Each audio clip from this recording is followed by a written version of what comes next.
حضرت لقمان حکیم اپنے کچھ اسٹوڈنٹ کے ساتھ باہر نکلے، سیر کرنے کے لیے جا رہے تھے، تو رات کو بڑی تیز آندھی چلی۔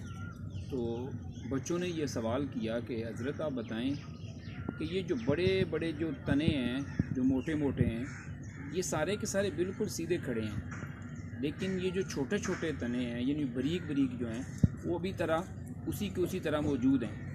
تو حضرت لقمان رحمۃ اللہ تعالیٰ علیہ آپ نے ارشاد فرمایا، اصل بات پتہ کیا ہے کہ جو موٹے موٹے تھے ان کو اپنے اوپر بڑا مان تھا۔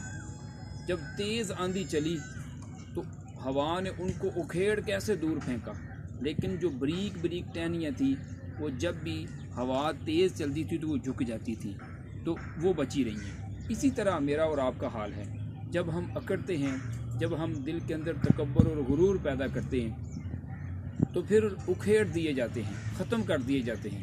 حالانکہ سید الانبیاء صلی اللہ علیہ وسلم نے تو ارشاد فرمایا، مفہوم حدیث ہے کہ جس کے دل کے اندر رائی کے دانے کے برابر بھی تکبر ہوگا وہ جنت میں داخل نہیں ہو سکتا۔ تو عاجزی اور انکساری، جھک جانے کے اندر ہی سب کچھ ہے۔ معافی مانگ لینا اور معاف کر دینا، یہی سب سے بڑی اللہ تبارک و تعالیٰ کی طرف سے بندے کے لیے اپرچونٹی ہے۔ تو اللہ کریم مجھے اور آپ کو معافی مانگنے کی اور معاف کر دینے کی توفیق عطا فرمائے۔